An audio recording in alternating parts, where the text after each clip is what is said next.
troublemaker. I've been a late night player. I've been broke as a joke. I've been a money maker. I've been a record breaker. Taking credit as an educator. I've been known to spit the flows and make it shaky, shaky thing. Popping, locking, stopping, let it hang. Watch us as we drop this hip hop. It's like it stings. We make the whole room drop and everybody sing. We want the funk. We gotta have that funk. We kick it old school, we think we're so cool. We take it back to the past, we gon' act a fool. Up jumps the middle finger, make my Jaeger just... Hello, and welcome to Sports Buzz, the Fanatical View. I am your host, Scott D. Lewis, here live in studio, downtown Danbury, Comcast Cable Channel 23 studios on this March 14th as we get ready for a little March Madness. Some conference tournaments underway, things really heating up in the sports world. A lot of stuff going on, actually. It's kind of brisk out there today, though, that wind. I know. Everybody's complaining about Punxsutawney Phil lying to us with the weather. Yeah. I don't know that it's actually been a full 6 weeks yet, so I'm cutting him slack for another week or so, but it's chilly. Anyways, we are here 6 to 6:30 in studio. 203-792-4101 is the number. You feel free to call in and talk about anything you want. We'll be hitting a lot of topics, but you can talk about whatever you want. 203-792-4101 is the number. 30 minutes goes by fast, so pick up the phone and get dialing if you want to call in. We already heard the docile tones of Mr. Bob Rowe Jr., but let's say an official hello to my right-hand man. How you doing there, Bob? I'm doing better. Doing better? Yes, I hear your father will be coming home. Yes, he will. I thought maybe he would have been home already so he could be comfy and cozy watching the show tonight, but we'll get him next week. Get him next week. Glad to hear he's on his way home. And, of course, Bob's show, Spotlight On, Tuesday nights at 9, Wednesdays at 12. I'm sure he's covering plenty of the Danbury Whalers in those shows. And let's also just make a quick mention, Expose Cinema, our director extraordinaire, Mike Toohey, in the studio running the show tonight. His show, Expose Cinemas, Fridays at 10 and Wednesdays, 10 at night, and Wednesday afternoons at 1. Also, I believe we probably got the music already going. Fatty Roots in the background. They got a show this weekend, Bob. Where? It's in Fairfield. A little bit of a ride, but not too bad. Saturday night, March 16th, the night before St. Patrick's Day. We know a lot of people will be out all weekend long. Right. Reggae, not necessarily what you think of when you're thinking St. Patrick's Day, but why not? They'll put you in a good mood. Saturday night, March 16th, 10 o'clock, Old Post Tavern in Fairfield, Connecticut. You know Fatty Roots is our favorite band locally, so go ahead and check them out. I might actually be down there, get a group of people together for that. But yeah, we were mentioning the Whalers there, Bob. We're going for the FHL Cup. Commissioner's Cup or bust. Yes. 3-0 sweep over those Thousand Island Privateers. Started off losing that first game 2-0 in the first period. Then the coach lit into them in the locker room, and they ran off over the next 3 games, 10 unanswered goals, Bob. Yes, it was a great game. It was a great time to be there. Packed houses all weekend, all 3 games in Danbury at the Ice Arena there. Sold out show. And they did rally in that first game to win 6-3. They blanked them 7-0 in game 2. And then they finally gave up another goal there, but they did win 4-1. Took a 2-0 lead in that deciding third game. And then got 2 more goals in the third period for that 4-1 clincher on Sunday late afternoon. They outscored them 17-4, and they sweep them 3-0. Now they get to advance to the finals against the number 1 seed, Dayton Demons. And the first 2 games will be on the road this weekend, Friday and Saturday night in Dayton, as they are the number 1 seed. And it's going to be a tough task for the Whalers to get this Commissioner's Cup because Dayton is a tough team. But they'll get those first 2 games on the road. Then they come back the following weekend, the 22nd and 23rd. Yes. Friday and Saturday, 7:30 starts, I believe. Yep. Games 3 and 4, if necessary. Game 5 would be Monday, March 25th, back in Dayton for the clincher if it goes the distance. Now, did you know this? What's that? Mike Brown, the Whalers goalie, got goalie of the year. The Whalers goalie this year, didn't they have the goalie of the year last year? They had a real good goalie, I remember last year. Maybe he, I don't know if I think he might have been the goalie. I did not know that. Yeah. Is he the kid? Also former Bruin? Bruin. Former Boston Bruin? Yes. Well, you gotta love that. So he did get goalie of the year, and Yes. he's leading them. Didn't give up much. 17-4. They outscored him in that first round, Thousand Island. So he's going to have to be on his game. The Whalers are going to have to be on their game, and we'll see what they can do. They're trying to win this Commissioner's Cup. The FHL, as we know, the league itself is in a little bit of trouble, so this could be the last one. Be nice to take it. They were in the finals last year but could not get it. This year we'll see what they can do. Let's, before we get to Shift Gear, I want to get into college basketball, but let's just do a little quick NHL since we're on hockey talk now, Bob. Well, shall we talk about my Rangers and Rangers? Your coach there, Tortellini head, whatever his name is. He was unhappy. And this act by him is starting to wear thin. Yeah. I mean, they had rebounded from their struggles. They had lost 4 in a row. Then they win 3 in a row. They get lay an egg up in Buffalo. They lose 3-1. And he rips the team. It's the most pathetic thing he's ever seen. Disgrace, blah, blah, blah. You know, this act of his, I think, is starting to grow a little thin on the players there, Bob. I think we might be needing a new coach. What do you think? I don't know. I think, you know, that attitude, you know, it only lasts so long with these players. And, you know, every time they lose, he rips them. You know, they did bounce back from their losing streak. They did win a bunch of games. They're 5-4-1 in their last 10 games. They're holding on to that 8th seed, tied with the Winnipeg Jets with 28 points. You know, the Devils are right ahead of them in the 7th seed with 31 points. So they're in the mix. The Islanders, you know, they beat them in an overtime game, 2-1 last week or so ago. That was a tough loss for the Islanders, but they're right behind them, 25 points. The Islanders had a little tough stretch. They're 5-3-2 recently in their last 10 games, so they're hanging around right there. Everything's pretty tight. Up top, the Penguins, winners of 6 straight, including coming from behind against my Bruins. Bruins were winning 2-0 late in the 3rd period. Yes, I watched that game. And the Penguins score 3 quick ones over a 4-minute period in the last 10 minutes of that game to win 3-2. Disappointing loss for the Bruins. Not happy about that. So the Pens, 6 straight wins, vaults them to the top of the Eastern Conference with 38 points.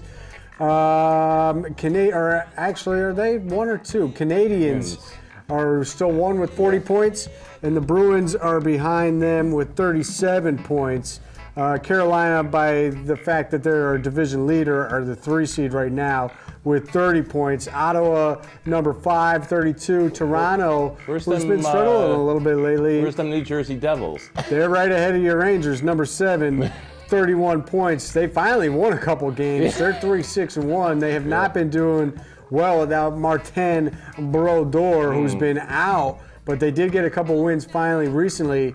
And I mentioned the Islanders tied with the Flyers in that 10th spot with 25 points. The Flyers struggling lately, so things are a little crazy. Out west, how about this? The Blackhawks finally lose a game. 24 games they went with garnishing a point, longest streak to start a season ever. Then they lose 2 straight. So, you know, they're winning all those games, but they still, I mean, 21-2-3, their record. They're way out in front of everybody, 45 points, leading the league all around. And then, again, every year we go through this, Bob, in the NHL, especially in the Western Conference. You know, they're way ahead, 45 points. 3rd place is 30 points, Vancouver. Right. Last place overall, 24 points. Which ain't the bad. 8th seed is at 28 points. So 6 points dividing 3 seed to 15th seed all the way down to the bottom. So, you know, and it flip-flops every day, basically. So the Western Conference is always like that. Top to bottom, very tight. So we'll keep our eye on that. And of course, with the shortened season, didn't help either. Not much. I mean, they're already through the midway point, so it's going to be a furious stretch of games coming down, 20 games or so to finish this thing off as everybody tries to get into the playoffs. All right, let's do a little college basketball quickly. Georgetown won big over Cincinnati today in the Big East tournament. Syracuse held off Pitt, who tied it late, but they did win by 3. They were up by double digits. Pitt rallied in the second half and did end up losing by 3. So Syracuse advances to the semis, I believe, and they're going to play Georgetown in that semi. Tonight it's Villanova and Louisville and Notre Dame and Marquette. The games before that, have not been that good. So we're finally getting into some of the top teams. But let's face it, Bob, this Big East tournament, it's depressing this year. It's the last of the Big East tournament as we know it. It's going to be changing to this. Well, it's still going to be the Big East tournament, actually, because the Catholic 7, who are maintaining the Big East name, they fought for that, they won that, they are getting it. But it's going to be a different deal because it's the Catholic 7, which will be Seton Hall, DePaul, Georgetown, Marquette, Providence, St. John's, and Villanova. 4 of those teams were original charter members of the Big East, started in 1979. Villanova came in 1980, so they basically have been there for a while. Marquette and DePaul, late arrivals in the about 2006, I think they came in. And they are going to add Xavier and Butler out of the A-10 for next year, which will and Creighton from the Missouri Valley, which give them 10 teams for next year, which will be the Big East. Yeah, but it's just not the same. And then they're going to get 2 more teams from the A-10. So it's going to be like, 6-5 over like Big East old-time teams, about 5-6 teams from the A-10 and one other division. Dayton and St. Louis are coming on board 2 years from now. And they're eventually going to have a 12-team all-basketball league, no football affiliations, none of that nonsense. And that's actually going to be a very competitive basketball league. Only problem is, especially for UConn, and this is the other reason why Big East tournament this year is depressing, because they're not even in it with their postseason ban. Hats off to them for playing a great season. They got their 20th win of the year. The pollsters never gave them love. I thought they should have been ranked at times this year, but they did not get any rankings at all. But they do finish 20-10, 10-8 in the Big East, their final season there. They beat Providence 63-59 in OT the other day to finish. They had some real nice showings by some young kids, Omar Calhoun, DeAndre Daniels. And the big question is going to be, what do they do next year? Does Shabazz Napier come back as a senior? He's already won a championship. Or does he go on to the NBA? He could go to the NBA. And, of course, Ryan Boatwright, I think, should definitely come back, but he might go to the NBA as well. But if those guys could come back, they could send them into a whole new era of basketball, which will be in the America 12 Conference, Bob. What is that? You want to know what that is? Yeah, who's in the American 12?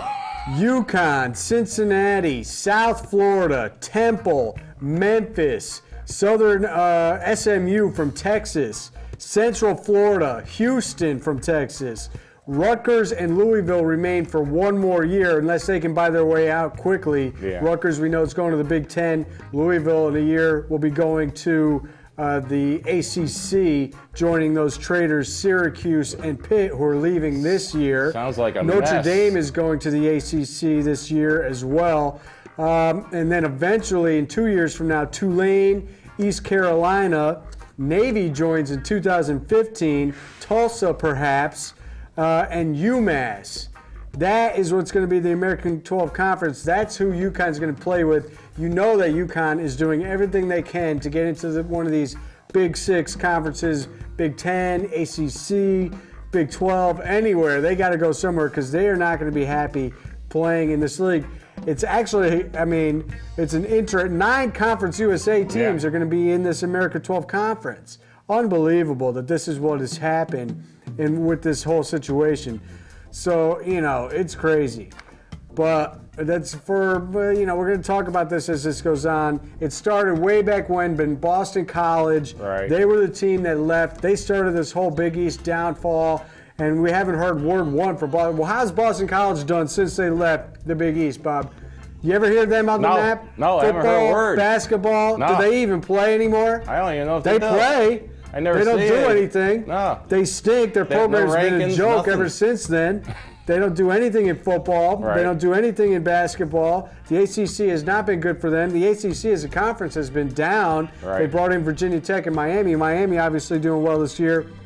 Let's talk a little bit about who some of the big teams to watch as the big dance does start next week.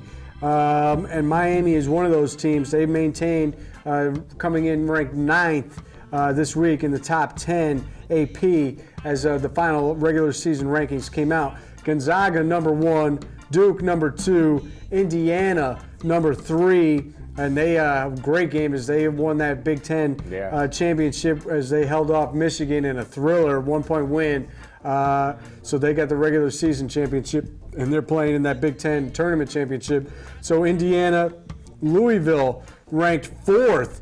How? Explain this to me. Georgetown is the Big East regular season champs. Louisville, I think, got a partial of that, but G-Town was the team to beat in the Big East right now.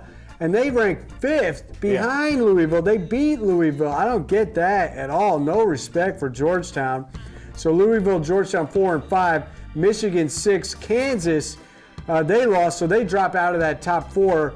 It's really about seeing who's going to be the 1, 2, 3, 4, 1 seeds there. It looks like Gonzaga, Duke, Indiana for sure, and then Louisville and Georgetown up for grabs. Michigan State is ranked 8th, Miami 9, Ohio State somehow is holding on to a 10th ranking. Some of my sleepers, remember VCU from last year, and they've had another good season, although they're only ranked 25th.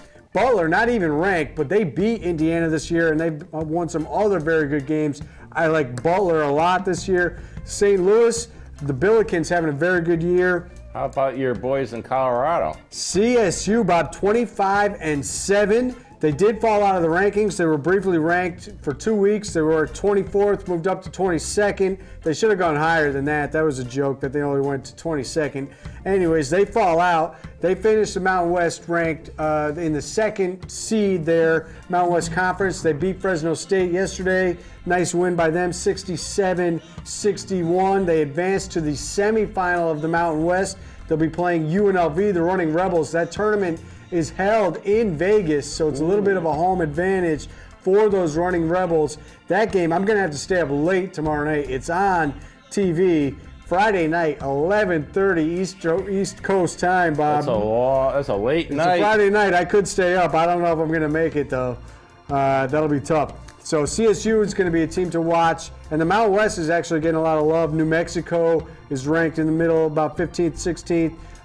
So there's another team to watch. Marquette has played well this year. Watch out for them. Florida was top 10 most of the season. They're outside that top 10, 11, 12 right now. And UCLA, I don't know if I buy them. I think they were losing last time I checked today in the opening round of the Pac-10. But they could be a sleeper. So that's what's going on with college hoops. Hey, a lot to digest. How about the UConn women? Lady Huskies, bitter loss. Unbelievable. They lose in overtime to the Fighting Irish in the last game of the regular season. And then with the game tied, they rallied from being down 12 points. They come back. They tie it up. They're looking to either force another overtime game with the Fighting Irish or win it. They have the ball, Bob, for the final shot. Turnover, fast break. The Irish win it with 1.8 seconds left.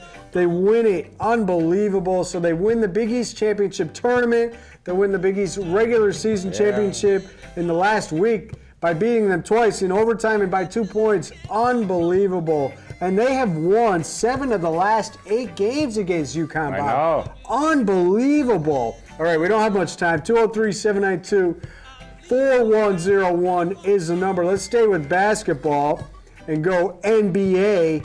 What's going on with your New York Knicks? I don't know. Brick City is injury city right now. Yeah, we got Amari. Oh no, it's Amari. He is out for the rest of the regular season. If they advance in the postseason, which is a big question mark right now, he could return maybe second, more like third round if they are lucky to even get that far, and if he is lucky to come back. And this is an injury to the other leg. Remember last year he's had problems with the knee, he's had problems with the back. Now it's the left knee. Unbelievable. So he is out, and we're dealing with this whole Melo thing. He couldn't play. He's tried to play last night against Denver, his return to the Mile High City where he played. And he tried to gut it out. He couldn't do it. He left that game. Another blowout loss. The rich, creamy Nuggets, 117-94. There's chance of Melo. Who needs Melo? Remember, he forced his hand getting out of there.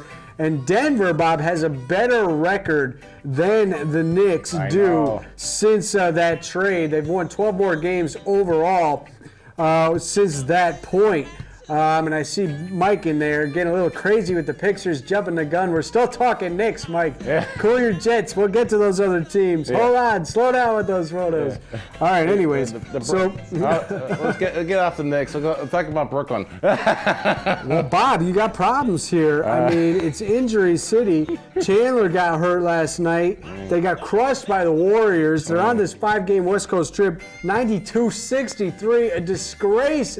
Warriors came out to play, Bob, the other night, crushed you guys, and you still got at Portland, at Clippers, at Jazz to finish this trip. By the time you get back home, you could be out of first place, out of the top 4, out of home court advantage in the first round.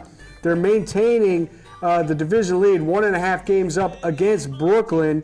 Joe Johnson is back for the Nets right now. So they're, right behind you at 38-27. The Knicks 38-24. Remember, they started 18-5, 20-19 since then, and is looking worse and worse by the day.